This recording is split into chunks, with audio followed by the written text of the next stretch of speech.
Hello ladies and gentlemen, and a very warm welcome to today's webinar, which is brought to you by sharedserviceslink.com. Today we are examining the extent of risk that may exist within your supply chain. So I'm very pleased that we're focusing today's webinar on a scale of 1 to 10, how large is the risk in your supply chain? So I extend to you a very warm welcome indeed. My name is Susie West, and I'm the CEO at sharedserviceslink.com, and I am interviewing today Terry Kohn, who's a principal at Hookio, who I will come on to introduce properly in just a moment. So that's about your host, and that's about your main speaker, and of course there is you.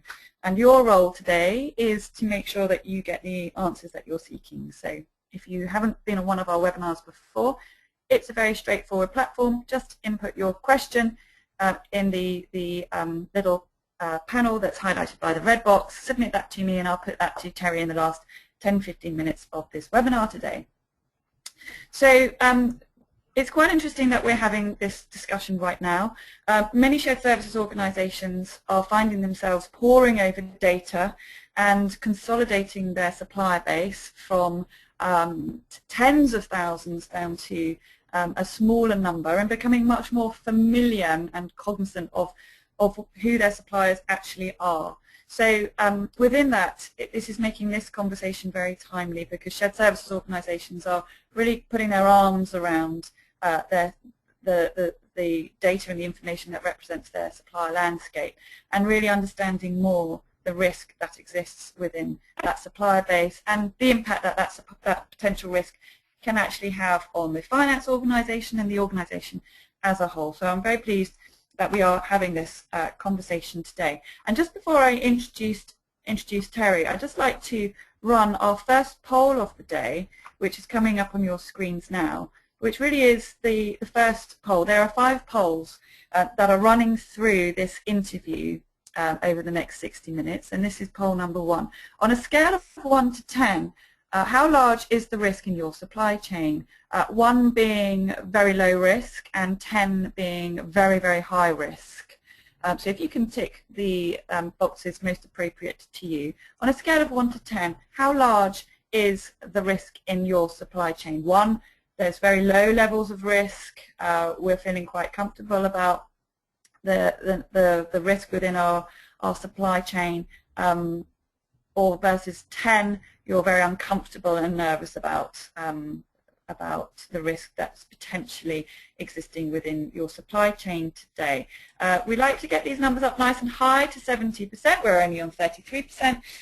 This information is not shared, so don't feel nervous about that. We do not share the names of the responses taking place on this webinar today. So feel free to vote. We're only at 50%. We do like to get closer to 70. So if you haven't already responded, please do so. And closing the poll in 3, 2, 1. Okay. Let's have a look at the results. Just shy of 50% of you responded. So what we're looking at really is the kind of middle ground. Nobody really saying that they're very, very comfortable, and nobody saying that they're extremely nervous and uncomfortable. So we're coming in the middle ground between 3 and 8 there. So quite an interesting set of results there. So with that in mind, I'd like to introduce Terry. Some of you may be familiar with Terry, and Terry's been in the procurement industry for 25 or so years, and that's really given him coverage of expressing his procurement expertise across 25 or more countries. And he himself has been a procurement professional, managing billions of US dollars in spend each year.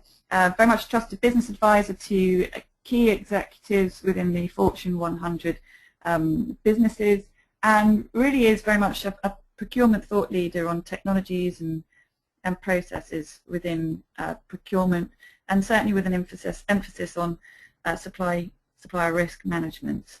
And right now, and really in the last few years, he's been designing supply chain risk approaches spanning 135 countries. So very pleased to be having Terry with us today. So let's kick off with our interview. Terry, let's start with our first question. What makes this conversation on supplier risk management timely for right now? Yeah, thank you, Susie. And that's a great question. And hello to everybody out in the webinar today. My pleasure to be able to share some time with you. You know, what makes this really timely today is that the governments around the world, particularly the industrial governments around the world, have taken a genuine interest in actively managing risk on behalf of their corporations that reside within those countries. And more importantly, they are not just interested in the domestic situation within the government localities that they happen to govern within, but they're going to look at the activities of those corporations across the entire world. To make matters even more interesting, they have become very, very assertive and aggressive, and we'll talk more to this in a little bit, but the fines have been huge, and they've started to put people in jail as well. On top of that, we've seen disruptions in the supply chain on a global basis that make this topic very timely because corporations have had to revisit their supply chain risk activities, and not just the activities, but their approach, their processes, the governance, the tools and technologies that they use. A prime example of a corporation that has been impacted and has had to go back and do some soul searching is Toyota. Toyota was #1 in the automotive industry. They're now #2. They're #2 with GM being #1, not necessarily because of product or effectiveness in the marketplace, but because their supply chain was disrupted through the tsunami and earthquake that happened in Japan, that horrible event. So it's timely, it's on people's minds, and it's risen to the level of the board of directors in many major corporations. So the issue today isn't, is it timely? Because it really is. But the issue is, what is it going to do to affect your lives personally, given the fact that it is timely? And I think there's some interesting things we can talk about. Okay, great. You're talking about this really being an issue that's being raised up from a profile perspective to the board of directors. So let's have a look at whose primary responsibility supplier risk management actually is. So let's kick off with another poll coming up on your screen before I put the question to Terry. Let's try and get responses up nice and high. Who has primary responsibility for supply chain risk management in your organization right now? Is it the CFO, the CPO, the Chief Compliance Officer, the Legal Counsel, or other? Please do vote. We, as I say, would like to share these responses, try to get numbers up nice and high so we can use the information as very valuable benchmarking data. So we're at 50%. If you haven't already responded, please do so. It's creeping up very slowly. So let's try and get to 70%. That would be very useful. So if you haven't responded, please do so. Closing the poll in 3, 2, 1. Really just over 60% there. So let's have a look at the numbers coming up on your screen now. So it's quite interesting results here. We've got 27% coming in at other. So it'd be quite interesting to find out who those others are. And we've got 36% coming in at CFO, 36% at CPO, and really the Chief Compliance Officer not really featuring in this at all, and neither the Legal Counsel. So interesting results there. So let me put the question over to you then, please, Terry. In your opinion, who has, or how much is this, or should this be an issue keeping the CFO awake at night? And following on from that poll question, whose problem is this? Yeah, it's a very interesting question. And to be quite honest about it, the answer is it depends. And it doesn't depend so much from the point of view of the organization structure. It depends based upon just how serious the risk is and just how serious the effort is internally within the company to address it. So let me give you some examples. There's some level of risk management in the supply chain that occurs that I refer to as minimal blocking and tackling, which, by the way, in today's environment is not an appropriate approach. But a lot of companies do take this, and what they'll do is they'll throw out a couple of policies and procedures. They'll take responsibility down to either the individual who's placing the order, or the buyer at the desk, or they may even say, you know, we have 50 countries we do business in. The country manager, I'm holding you accountable, and that's minimal blocking and tackling. It's generally not supported with good tools or statistics or data or monitoring or governance structure. And people, they say, okay, I was asked to do something, I've responded. And so the responsibility is pretty distributed, it's pretty minimal, it's not adequate. We see that very often as this is somewhat of a developing capability in the marketplace. Then we see the middle of the road, and the middle of the road might be actually something that might be stood up in a very large organization, or even an organization that does business in with the governments of the world. I worked with a very large defense company, and after we went through the design, it became apparent that they were committed to maintaining a design that was consistent with state-of-the-art 10 years ago. And that meant that the responsibility, again, was based upon audit against policies, procedures, and governance, and making sure that we had some rallied approach that we could check on.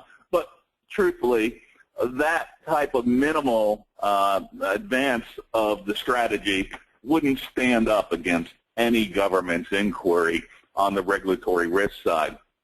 Then we have the last tier of companies, who are the companies who I refer to as the progressive companies, who really take supplier risk management seriously. And then they elevate that to a structural program that's tied to the chief compliance officer, if you have one, or the chief counsel. Certainly the CFO is held accountable.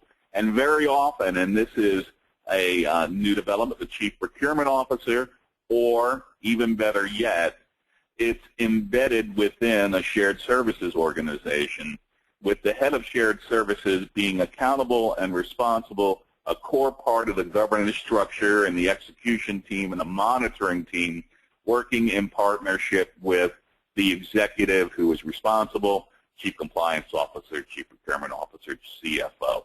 So these are some of the approaches to managing this. Why should this keep the CFO up at night?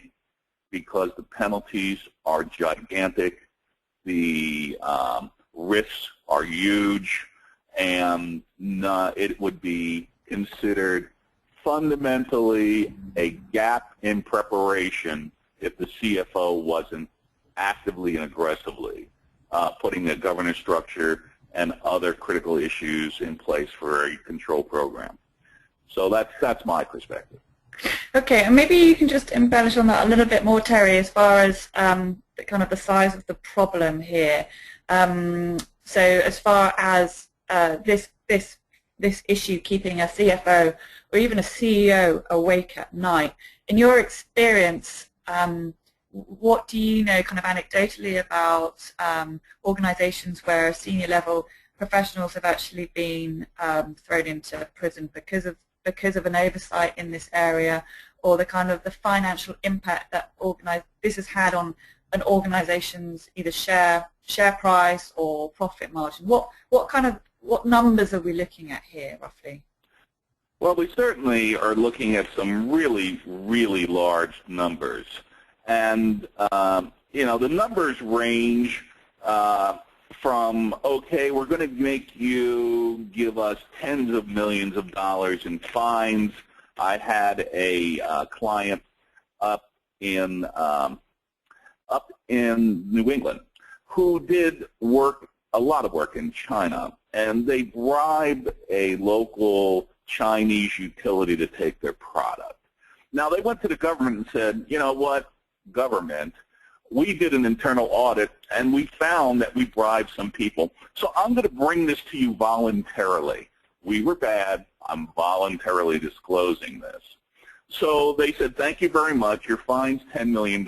And by the way, it cost them $10 million behind the scenes to do all of the work that they needed to do to change their policies, procedures, governance guidelines, structural organization, and their tool systems, and pay legal counsel to defend themselves. But not only are we fining you $10 million, but every dollar of profit, every dollar of revenue for your company for the last 12 months, you're going to hand us that as well. So they spent $10 million in a fine, $10 million to react to this, and then they had to give up all their revenue for the year to the government, and that's on a voluntary disclosure. If you look at the top 10 fines of all time, the hit parade, we go and we see companies like Siemens, which was fined $1.6 billion.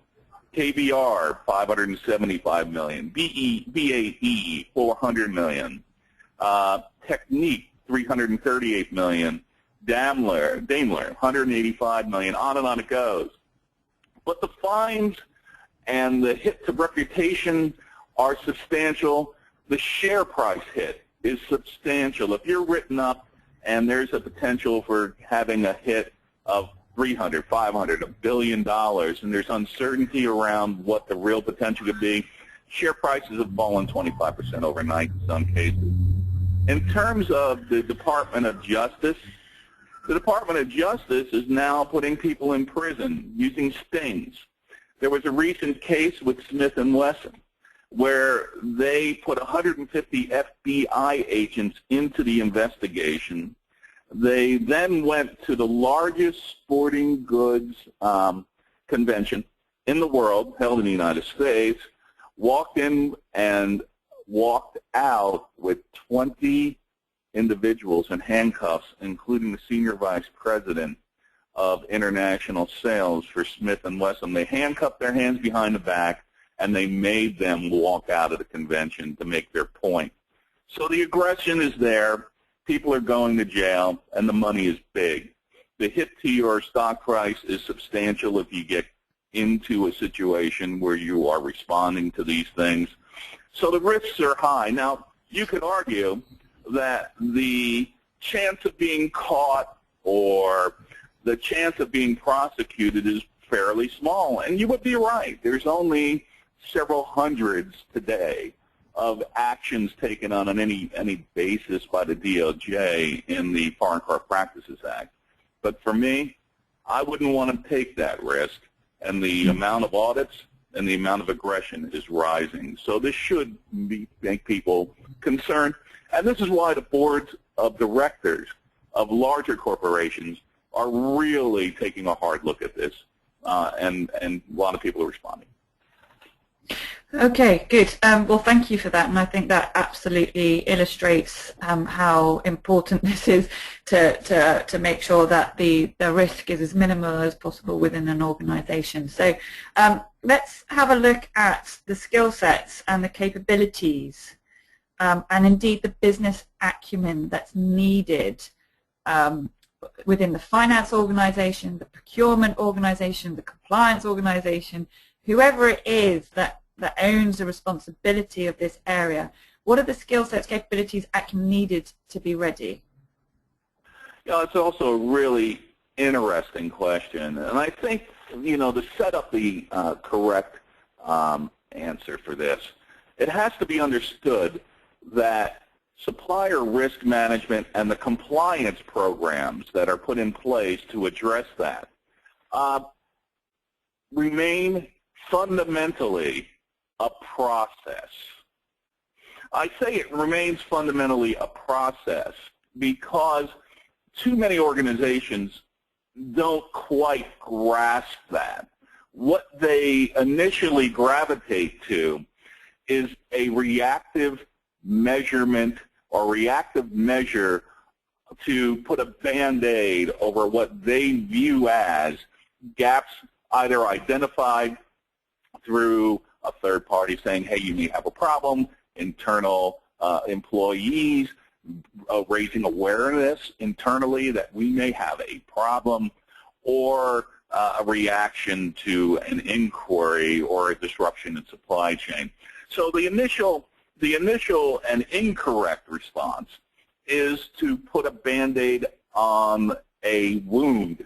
But really the skill sets, the capabilities, and the acumen is to take a long, hard look at what a supplier risk management process looks like. And so within that process, you have certain skills and capabilities that you have to build.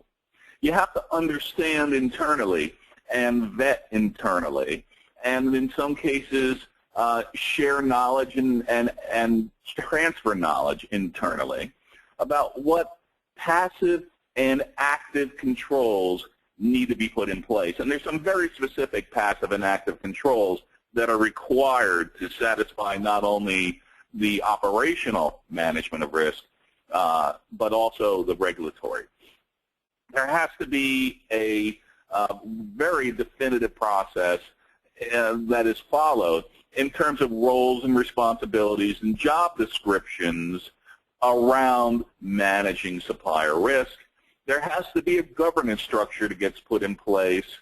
There has to be assessment capabilities internally so that you can vet your supplier bases. What's not known or readily, I think, understood at first is that you have to not just assess your top 50 or top 100 suppliers, because very often you understand those people, and those suppliers have a vested interest in doing the right thing for you always. Not always, but mostly. It's the suppliers that are less obvious, less impactful in terms of sales to your organization that really have the risk for you. And unfortunately, the risk is, generally speaking, also outside of the parent company's geography. And risk is magnified dramatically as you start to go into go into countries where the risk profiles are substantially higher than in the UK or the United States. I'm speaking of countries like Russia, many of the countries in Africa, Latin America, where corruption and risk management that we would expect be put in place is in fact culturally accepted. Well, that's high risk. And you can't ask the country managers to be responsible, because that's the fox guarding the hen house to a certain extent. So you have to be able to do a tiered assessment of your entire global supply base down to the category. And you have to still train your suppliers. And this is just the tip of the iceberg. But it just, again, while it may sound daunting and challenging, and I won't be trite, there are some significant activities that should take place if you want to be very capable in this area. But it all does start with a process. So what is the Envisioned process for your supplier risk management approach? And then from there, tier down into skills that you have to stand up: roles, responsibilities, governance, policy, procedures, guidelines, and tools, and then have your program begin the path. And again, it is it's not a sprint, it's a marathon typically. So there you go. That would be some points I'd like to talk about. Okay, good. Well, Terry, we'll come on to the approach that organizations are taking to minimize the risk shortly. So let's just stay for a moment on the kind of the skills and the capabilities and indeed the training. So I'm just curious, again, just to find out from the audience the answer to the following question. Has your organization offered training and support in helping you and individuals to prepare for supply chain management and the risk in your supply base, and managing that risk and the execution of managing that risk. Yes, people that need to are being well trained to a degree, but we have more training to do. Not really. There has been an attempt at training, but not enough. No, there has not been any training at all. As your organization offers training and support to help you in the training area of minimizing the risk within your supplier base. So please tick the box most appropriate to your own organization. We're only at about 50% of you responding, so if we can get that up a little bit higher. Closing the poll in 3, 2, 1. Let's have a look at the results there coming up on your screen now. So you can see for yourself, about 56% of you say to a degree, but we have more training to do. 11% of you coming in and saying that no, there has been no training at all. So interesting results there. So let's now move on to our next question to Terry. So we talked about the approach. What is the, if you can go into more detail about the typical approach that the more progressive organizations are taking to achieve supplier risk management competence and expertise? Sure. So, you know, there really is a pretty well-defined approach that over time has proven to be the best approach, generally speaking, for addressing this whole supplier risk management activity. And so it really does start with an assessment of the inventory of risks that are associated with your business. So what does that mean? It means that within your business, there's a number of regulatory and a number of operational risks that really should be addressed. And the first step in addressing those is simply making a list of those risks. So let me give you some examples. How is it today within your organization that you achieve supplier vetting? Because the UK Bribery Act and the Foreign Corrupt Practices Act require you to vet 100% of your suppliers. And that's before you spend a dollar with them. And when we say vet, that vetting is a very refined process where you typically take a look at a number of databases and determine whether, for example, your suppliers have been indicted for any criminal activities, or anyone within the key management team of that supplier base has been, in fact, indicted. That's one small example. To give you a point of view, an assessment point on that, we were assessing the supplier base, and the supplier that was being used at that time by the organization was doing some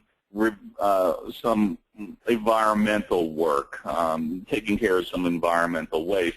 Well, the vetting that took place was inadequate. It took us 2 minutes to find out that they were being they had been indicted by the EPA for dumping hazardous waste into the Bay of Tampa. Well, clearly they didn't do adequate investigation into their suppliers. And when you looked into how they do that, their process for doing it was wholly inadequate.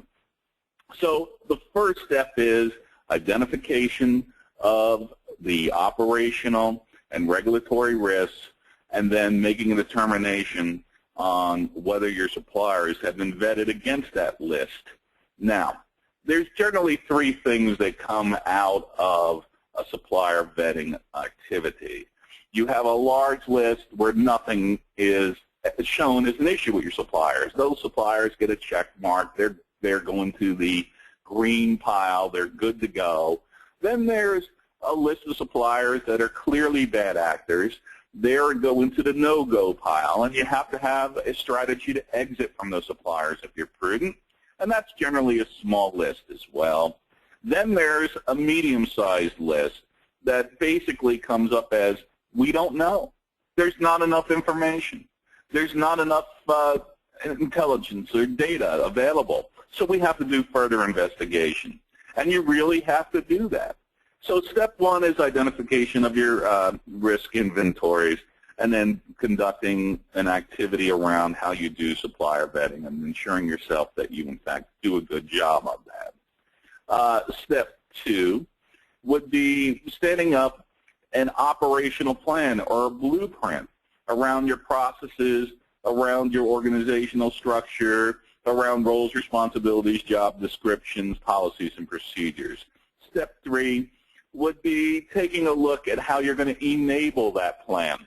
See, identification of plan is great, and it's an important part, but actually enabling that plan, including transfer of knowledge and making sure that the changes that are planned are the changes that are actually employed, they're important, and it's not trivial, and the enablement of this has to be done well. And lastly, monitoring your success. Once your plan is enabled, how do you monitor it to make sure that the plan that was intended is in fact the plan that was executed? Now, this is a multi-step activity, and it certainly requires a lot of thought and design. It doesn't have to be long in design. It's actually fairly quick to execute. But it's important that it's piloted well and that the scale and the monitoring to optimize are also given their due diligence so that when you roll this out, it's effective. I will say one thing about this, and this is an important point. The people who are the most effective at this activity of supplier risk, both for operational risk and regulatory risk, take the time to do this right and then make the investments that are required based upon a reasonably well-articulated business case to stand up the necessary risk management activities and roles and staff to accomplish this. So let me talk about this just a little bit more. We spoke to the fact that if you ask a country with a high-risk profile that's dealing with high-risk categories to self-police and self-manage this supply risk activity, that you're probably setting yourself up for potential action in the future, and you're probably not doing the wisest thing, because at the end of the day, that country manager, he's wanting to maintain his revenue and his personal success. And if he has to bend the rules, and culturally it's actually acceptable in many countries to do that, he's going to do that. So he or she. So what individuals who are most successful at this do when they do their supplier vetting approach and they do their operational planning and they put roles in organization structure in place is they have an offline approval activity through what we call purchasing coordinators, so that a high-risk purchase is needing to be approved out of country, even for low-dollar purchases, relatively low-dollar purchases in high-risk categories, to make sure that the suppliers have been trained, that they're in compliance, that this is documented, that the contracts are appropriately constructed so that the supplier risk terms and conditions that have to be accepted by your suppliers are in place, and that all of this is well documented for the to make sure that if a UK or a US DOJ visit occurs, that you can prove that you have done all the right things, because this is a very important point. Both the UK and the United States will still fine you and take significant action if you did not follow your own processes. Just having processes in play is not enough. You have to prove that you follow them. Okay, good. So before we come on to the role of a shared services organization in managing this risk, let's just ask another question to the audience. So coming up on your screen now. How involved is your shared services organization in managing supplier risk within your organization? The shared services is very involved in leading the management. The shared services organization is involved but not leading this. The SSO is on the periphery of this initiative, or the shared services organization is not involved at all. So let's try and get these numbers up nice and high before we hand this question over to Terry so he can enlighten us in this area. So closing the poll in 3, 2, 1. Coming up on your screen now. You can see the results there. So 10% saying very involved and leading the initiative, 40% involved but not leading it, 20% on the periphery, and 30% of you are saying not involved at all. So interesting results there. Question back to you, Terry, what your view is of the shared services organization's role within this, and your thoughts on 30% of the audience coming back saying the shared services organization is not involved at all. What are the possible implications of that? So for me, when I see that the shared services organization is not involved at all, to me that indicates that the overall supply risk management approach taken by the organization might be more in the mode of putting a Band-Aid over the wound. That they would put out some policies and procedures, they would put out some level of action, but it wouldn't stand up to the definition of a rigorous approach. Now, on the other hand, when you look at the shared services organizations that have an active role, I have to say that that makes a tremendous amount of success for two specific reasons. One is data-driven and tools-driven underneath the data. And the second is organization structure, roles, and responsibility-driven. So there are two documents that a shared services organization typically deal with in many organizations. They deal with the purchase order or the agreement that goes out to the supplier, and they deal with, and associated with that, standing up the supplier, giving them their vendor records, their vendor numbers, their vendor IDs, making sure they're vetted before you do business with them. And then the document that comes back that's critical in terms of supplier risk management and the shared services organization, it's the invoice. The invoice is gold. It's gold because it has the data that you need concerning who you're doing business with, what that thing that you're buying would be, and where it's shipped to and consumed. Because that is the gold. That's the category and the location and the risk profile. So the shared services organizations that are able to effectively mine those two pieces of data, what are we doing for supplier vetting on the front, and what are we doing in understanding the profile of our business in terms of where we're doing business, with whom, and for what, that is a natural fit within the shared services organization. It is not any longer an appropriate situation for anyone to go to a company and say, who are we doing business with in Latvia or Poland or Costa Rica, and to have the answer come back, I really don't know, and I don't know what we're buying really, and because we're really not using purchase orders, and a lot of these invoices are unsupported, and oops. That's extreme risk. So you have to be able to mine the data to know what it is that you're doing. Secondly, because the shared service organization, from an organization point of view and a structural point of view, is handling the purchase orders going out in many cases and managing the invoices coming in many cases. They're in a strong position to put in place a robust and adequate third-party review of high-risk, high-category, high-geography purchases, so you're in compliance. Now, that's the regulatory side. That's the Foreign Corrupt Practices Act, the UK Bribery Act, the child labor laws, the slave trade laws, the conflict metal laws, and there's another 12 behind that list. But that is critical stuff because that's where the big fines come.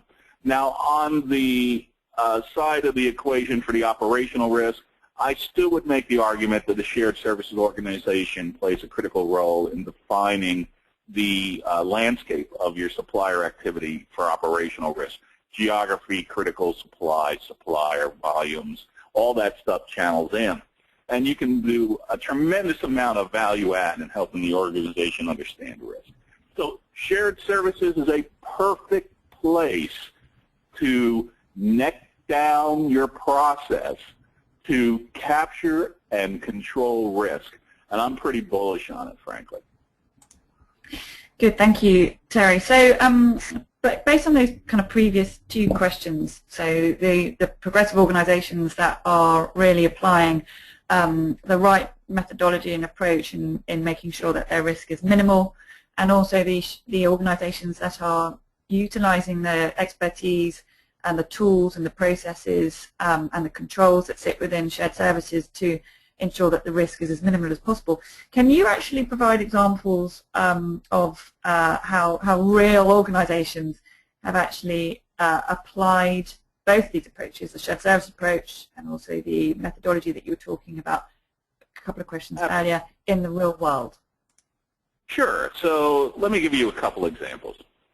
So the chief procurement officer of a $70 billion software company was asked by the CFO to step up and design a supplier risk management approach for 130 plus countries that they do business within. So I was asked to help in blueprinting the approach and understanding the entire process currently used and what should be used in the future. And so we dug in and we took a look at where they were doing business across the 130 countries, what the categories were.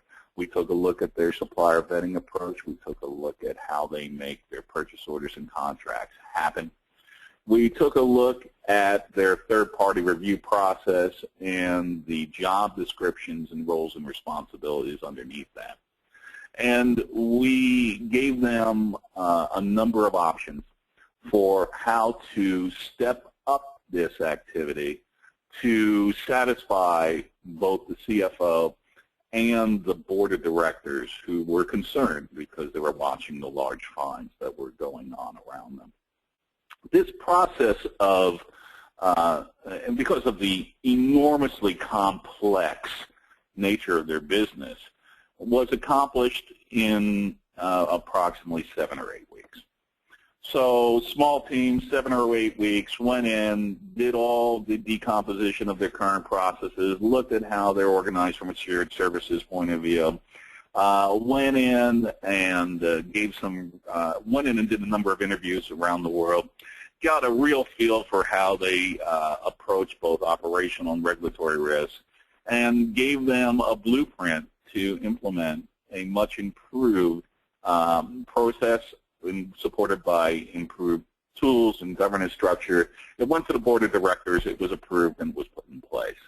Now, I have to say that that particular project was wonderful. It was wonderful for a number of reasons. One, the client really did want to step up. Two, they understood the complexity and did not let them deter their commitment to doing the right thing. And three, they actually implemented a fabulous program, and they have actually strengthened their capabilities significantly. So that was a terrific project and a terrific amount of progress made by that client. Now, to be honest, there are organizations that take a much more conservative view of this. And they are going to a place in the continuum of supplier risk capability that says, okay, I'm going to step up, I'm going to do what makes sense, I'm going to do it with my shared services organization, but I'm not going to make a huge investment. And they are betting that they've done enough. Well, they probably haven't, but the bet is a rational bet, and it's something where they have assumed the risk and they have done what they consider to be appropriate measures. So we see that some organizations want to do ironcladding and be progressive and view this as progress, and we see organizations that view this as we're going to do what we need to do to be adequate and sufficient, but not anymore. And both have merits depending upon the organization culture. But before we leave this, I think that the real world does have some challenges for every organization, and the challenge is primarily in two areas, and those areas are cultural resistance and the areas are technical capability. From the area of cultural resistance, leadership is appropriate in all of this activity, and any resistance that's encountered will be lessened if you get support from the top. So culturally, if you're embarking on this journey, it's really important that leadership stand 100% behind it, and that from the governance point of view are involved at the highest possible levels to make sure the organization accepts the seriousness of this issue and execute. In terms of technical capability, there's some blocking and tackling that has to occur in order for you to execute in this. If you are currently incapable of analyzing who you do business with, where you do business, what the categories are, and what the expenditures are, then you're going to have a tougher time in setting up an adequate supplier risk management approach. So there's some soul searching there that has to occur. None of it can be so daunting that you're not going to be able to achieve your goals, but it is tough if you don't have that capability. Okay, good. And I'm guessing that just sharing with your senior finance team, senior procurement team, some of the statistics that you were sharing with us earlier about the fines that hit Siemens, the fines that hit the other organizations that you were talking about will certainly help educate them on the size of the potential size of the problem and help with that leadership and support. So Terry, I just, before we move to questions from the floor, and I do highly recommend that you put your question through to me so I can put your question on your behalf to Terry in the last 10 minutes of this webinar. I would really like it if, Terry, you could just summarize what the critical success factors actually are for an organization so that they can get this right and minimize their risk. So just in summary, supplier risk management is a process. It's not a strategy. It's not a data mining exercise. It's not a process. It's not a putting some policies and procedures up on your website. It is a process of actively managing supplier risk. And in order to do that, you have to be able to assess what your current activities are in your supplier risk processing, including vetting, which is incredibly important, the systems and tools that you have in place, policies, procedures, your metrics, your governance guidelines, and practices, so that you can understand to some level of significant detail what you're currently doing. After you are able to do that, you have to go in and say, okay, well, in the future, what is it that we would like to be able to achieve, either from a shared services organization or more broadly, systematically across the company, in terms of what the future is going to look like? And that is a process of socialization with your key stakeholders, process work walkthroughs so that people can understand the potential impact to their daily lives, right down to the desktop, a buy-in, executive sponsorship, a review of the data so that you can assure yourselves and others that you have the data to make this work. It's a project management exercise. Once you understand what the goal is and what you want to be able to stand up, it's project management. How do I put a timeline out there with all of the activities that are going to get me to the end of this process and put my vision and strategy in place? It's unfortunately and fortunately not just limited to within your four walls. And this is a process that is going to have a number of outside elements managed, most importantly the suppliers. If the suppliers are not bought in and the suppliers are not capable, you're going to have risk in successfully standing this up. If you're already involved through some misfortune with regulatory inquiry, that's another party outside of your four walls that should have input to your processes. If they help get their voice in, your definition of success is already enlightened to a large extent by the regulatory people in telling you what you need in order to be successful and improve the situation. So this is all the beginning of the process. Then you would move to your design. And what is it that we need to dig into for standing up your supplier risk management in specific detail around organization policies, processes, your governance and guidelines. And then from there, move to your piloting program to make sure that your metrics are functional, your data is able to achieve, you're able to achieve data views that would be appropriate to demonstrate that you've been successful here and that the plan that you designed is the plan that is being implemented. Roll out and scale to deliver your new capabilities and demonstrate that either through shared services approach or other approach that you're doing business in a manner that would sufficiently manage risks on operational and regulatory side, and then ongoing monitoring to sustain the effort and identify areas where you would have to adjust your approach to improve the approach. So these are some of the critical success factors in some of the activities.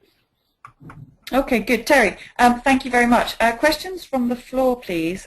So let's use these last 7 or so minutes to answer your questions. Questions that we've got coming through. So one viewer has heard that some companies are saying that they need to assess all of their suppliers, asking them in the region of 75 questions.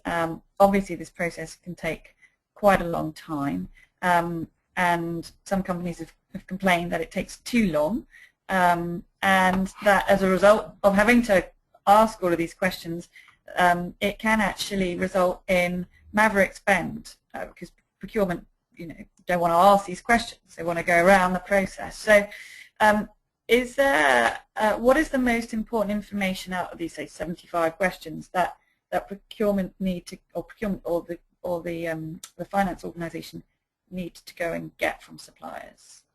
So I think when you fall into the let's ask them 75 questions mode, you to a certain extent fall into a trap. And the trap is, if I ask enough questions, I should be able to surface something that would be a red light or a indicator of substantial risk, and I'm going to ask them another 75 questions to explain that.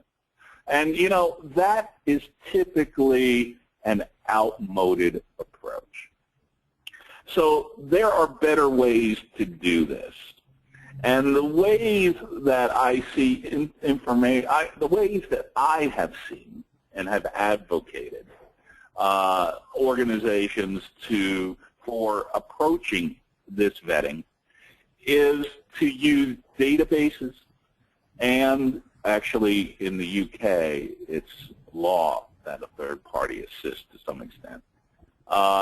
Use third parties to go in and inform your organization on vendor resiliency, information or security breach potential, financial risk, potential conflicts of interest, any legal or regulatory missteps, either on the corporate level or at the officer level, so that you can quickly, using a outside series of databases, derive whether you have any risky suppliers that need to be looked into.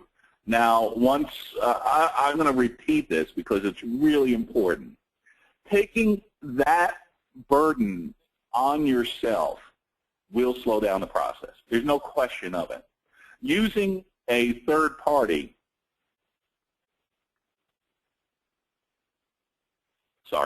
using a third party to assist in this gives you a leg up in two ways. One, they have databases and expertise that you are not going to easily be able to replicate. Two, they have likely already assessed the supplier for the critical supplier risk issues already within their ongoing business for vetting suppliers for multiple corporations. So you don't have to recreate the wheel. You don't have to create 75 questions necessarily. You can do that if you want, but it will slow down the process. It will make it extremely, I think, taxing, and it's a problem. Okay. Okay, so let's move on because we've got a lot of questions again coming through. You talked about certain tools that, or you referred, pertained to certain tools that can help you. Question that's come in is which tools can you actually recommend for the analysis? And also coupled on to that, and bearing in mind we've got a number of questions after this, so if I can just ask you, Terry, to keep your answer relatively succinct.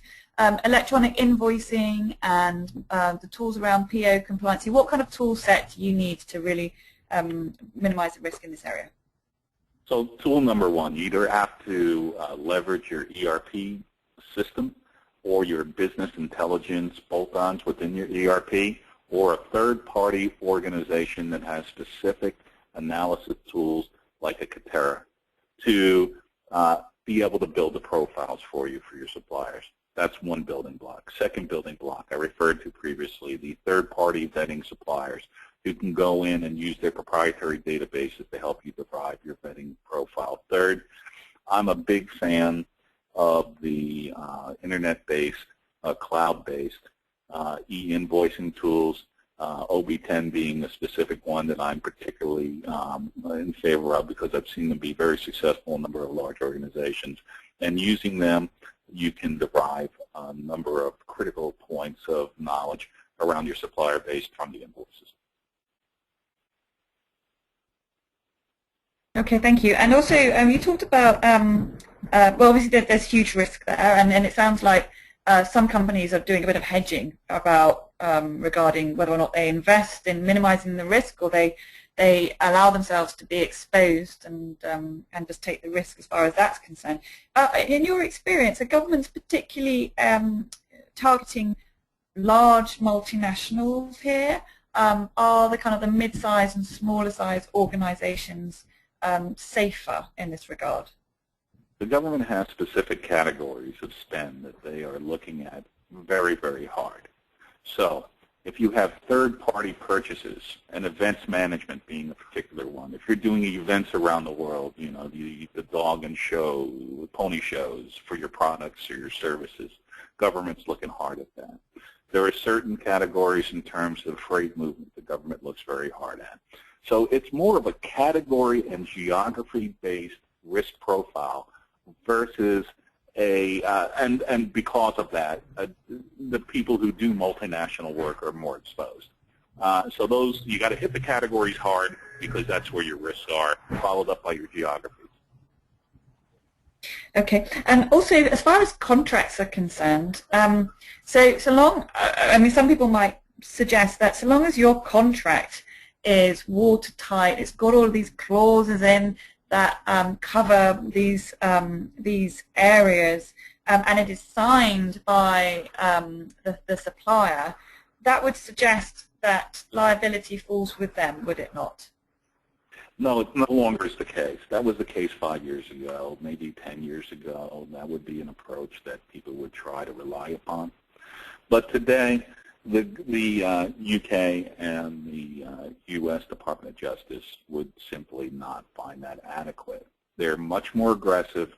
They are requiring active risk management on the part of the companies themselves, including training of your suppliers and documenting their compliance. If you do not have that, you are absolutely at risk. There's no question of it, and there's a large number of companies that could testify to that through large funds. I'm afraid we are out of time. So Terry, thank you so much for offering your insight and expertise. This has made for a fascinating webinar. If you'd like to get in contact with Terry directly, please feel free to check out his website, hookio.com, or he can be emailed at t.kohn@hookio.com, or the telephone number provided on the screen right now. So thank you very much to Terry for providing us with that insight. Please make sure that you join us on the 4th of December for the Time Warner Cable exclusive story, which is being very popularly subscribed to, so make sure that is in your diary. And also, we've got about 2 or 3 seats left at the AP Tech and e-invoicing summit in London from the 4th through to the 6th of December. And make sure that's in your diary, and also the European Summit taking place for leaders in shared services in March in London. That's our flagship conference, and you're very welcome to come and join us at that. We are open for registration.